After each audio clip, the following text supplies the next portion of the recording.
Welcome to another video explaining the universe using the particle model.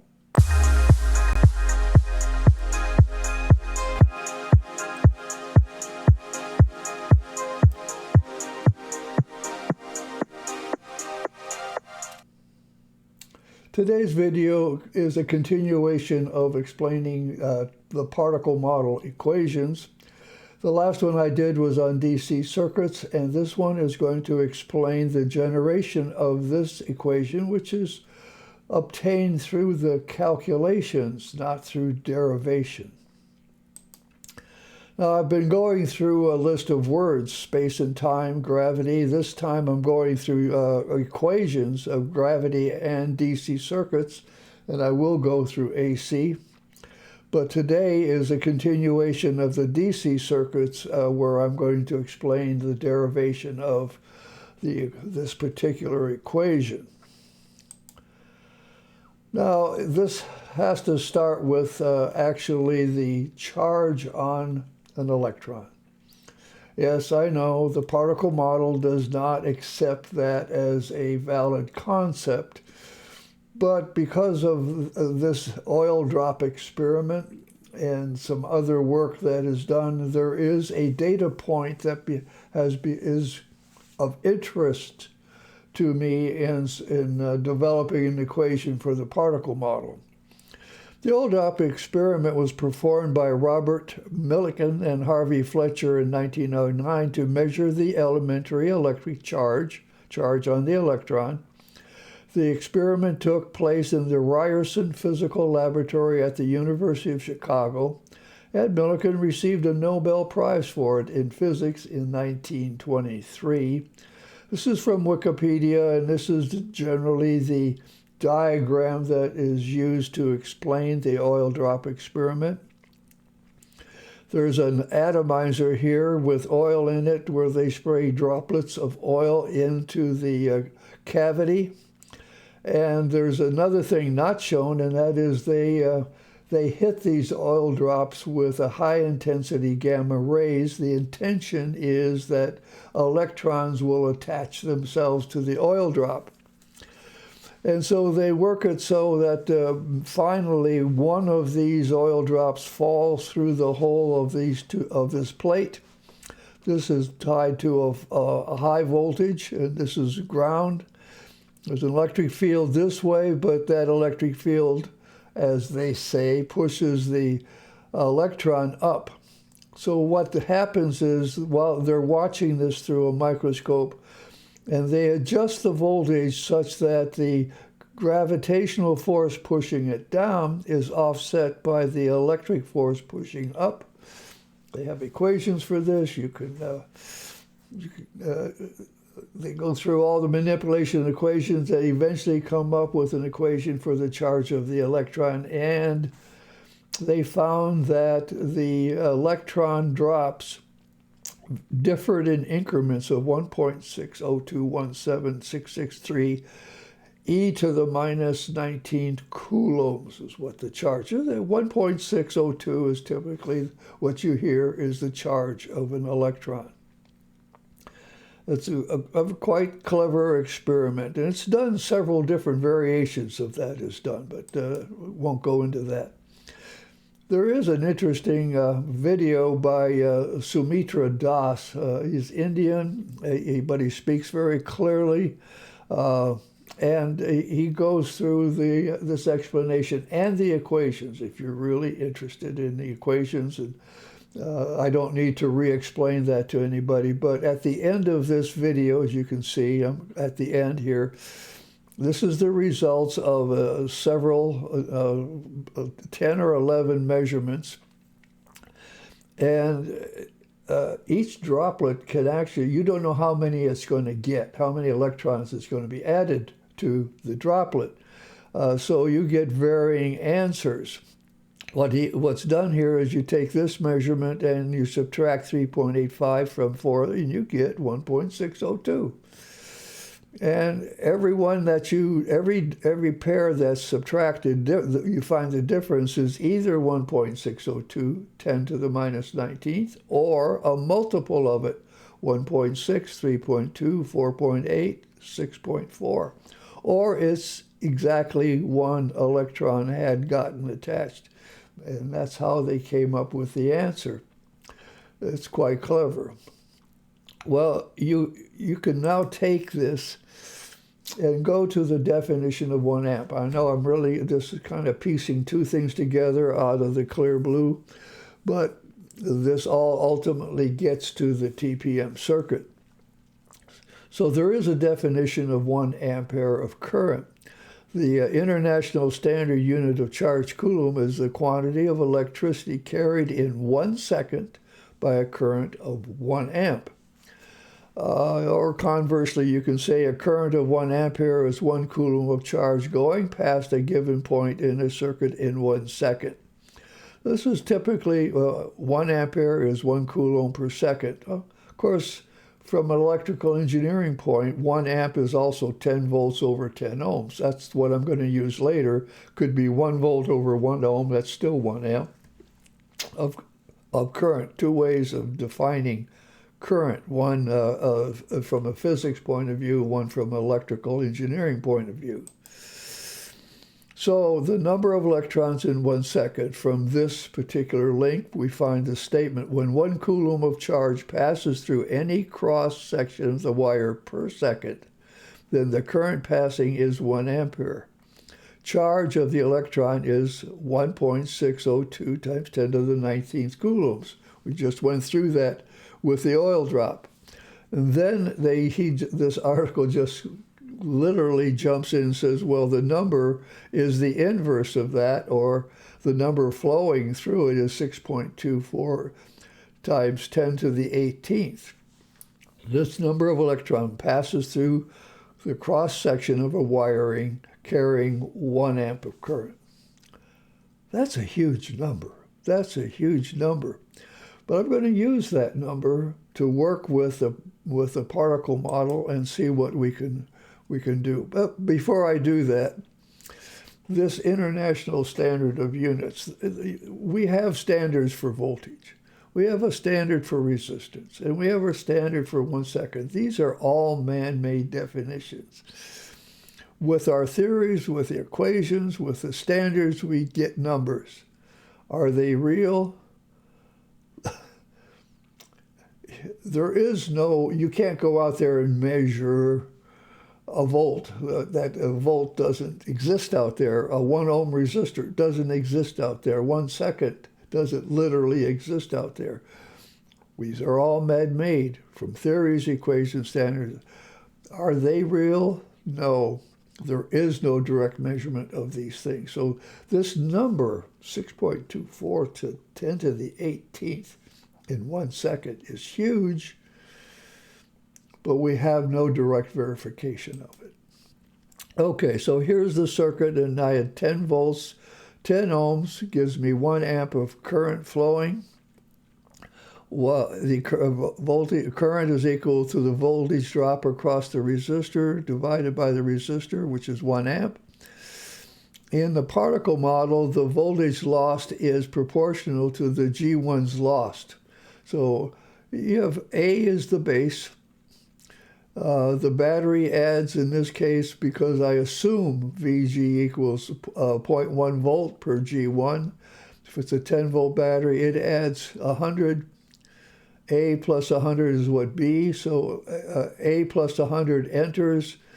For this to balance, this resistor has to lose 100, and I calculate that by multiplying B times an interaction factor times the value of the resistance. But to get that's the loss, that's the G1's loss, B times IF times R. When you multiply the number lost by the volts per G1, then you get the voltage drop across. So that's the voltage drop. To get the current, you take this number, divide it by R, and the R's drop out, you get B times IF times VG1. Now, these two values appear to be constants in the particle model. VG1 of 0.1 and IF at some value, which I've never been able to find, and this is just an assumed number, so I really don't know what the value of this is. But what I'm going to do with this number of electrons that, of course, their electrons flow this way in the standard model too. It's current that goes the other way, but the electrons go this way, and they say the number of electrons passing this point is equal to that number. And I'm going to use this number as a way of generating enough A to generate this and see if I can find this value. Interesting.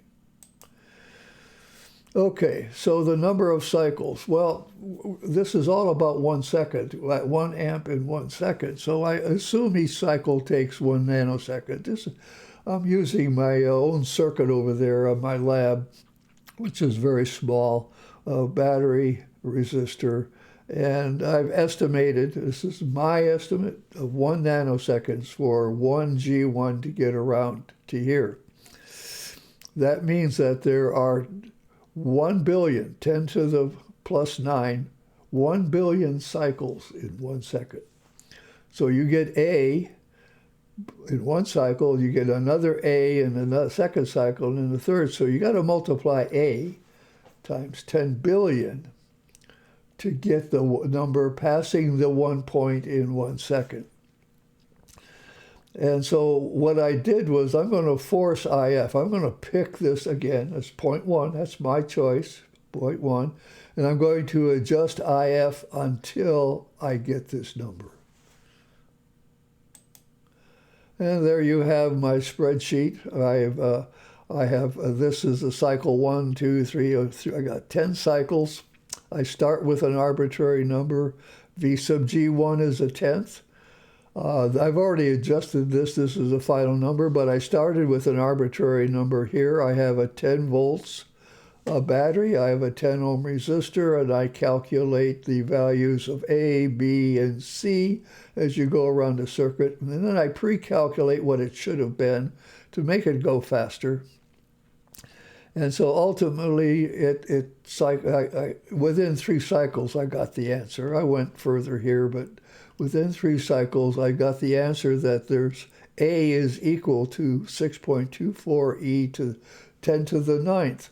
But I didn't get that number until I adjusted this. I adjusted this till you get this number. But that's for 1 cycle. This one number is just 1 cycle, and there's a billion cycles I got to account for. So I got to multiply this number times 10 to the 9th, which makes it 6.24 to the 18th, which is exactly their number. All I did was adjust this until I got that, multiplied by a billion, got this, and I adjusted this number until this ratio, which is this number divided by that equals 1. And then I said, aha, I got a number for IF, assuming VG equals 0.1. Well, can't stop there. What if I make this 1? I did the same thing, adjusted IF until I got this number, and actually it turned out to be the same. This IF turned out to be the same. Or to put it more simply, I got the same number for A. If you adjust this up by 10, it turns out this goes down by 10. So I adjusted this up by 10, and sure enough, this is the same number. It went down by 10.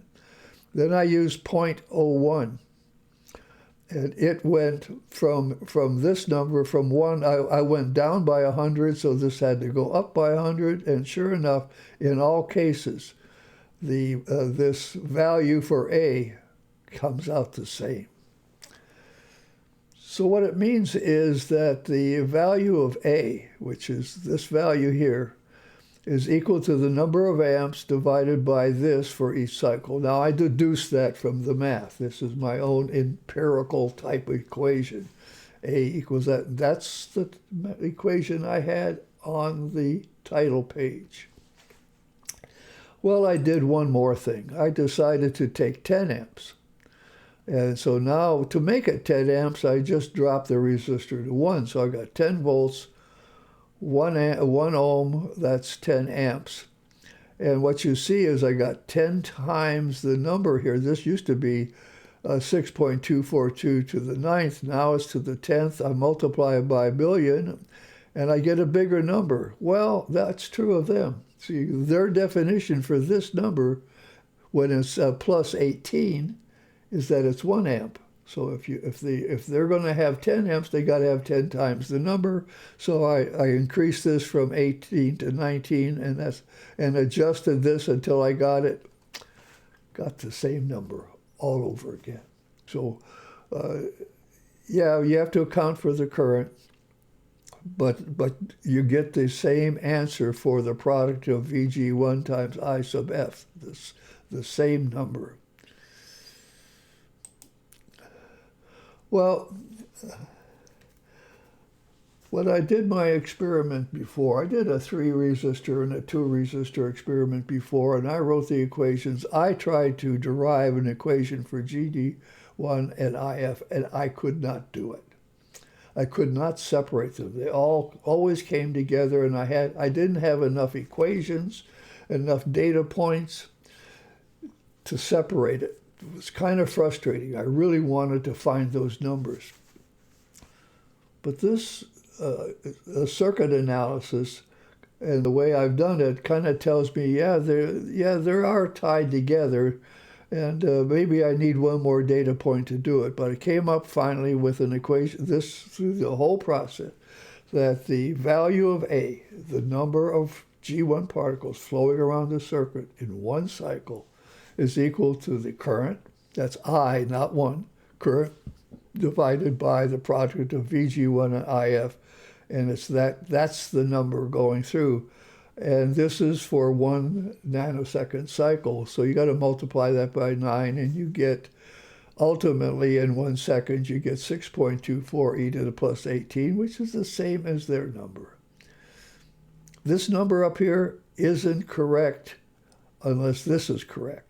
And I haven't shown that that's absolutely correct, but that is the established number. And the way for me to get this number in 1 second is that I have to adjust the value of VG1 times IF to this. Whether this is 0.1, I get one number, make it 1, I get a different number, and so on. So I adjusted I sub F, and I consistently get the same number, which is very interesting to have that happen. So the conclusion, one of the conclusions is A in 1 cycle is 6.24 billion G1s. I can't imagine that many going through a wire, a thin wire, in 1 second. Now, granted, it's looped, but this is per cycle, in 1 cycle. So at one time, that's how many are going through. Now, is that to say one go in that 1 nanosecond? No, it can't be, because 1 nanosecond is a speed of light to go around. So no, that's how many. These numbers are valid because of the terms used. It's valid in the context of our science today. Because of the terms used, the standard values defined, and the equations developed. All of this science that we do behind it. But this does not tell us how many electrons or how many G1s are actually flowing through a circuit. Nobody's counting them. This is all theory, standards, equations, and man-made values put together, and when you do all that, that's the number you get. But we do not know how many are actually falling through. But it helps me, using that number, assuming it's valid, to get this value for A for 1 amp of current flowing around 1 cycle. Very interesting. Oh, there's more work. My 2 or 3 resistor experiment would not yield separate values for VG and IF. One more data point or a better experiment may finally yield separate values for these two terms. My name is Bob D. Hilster, and I am your particle model guru. If you have a question, ask Particle. Thank you for your attention.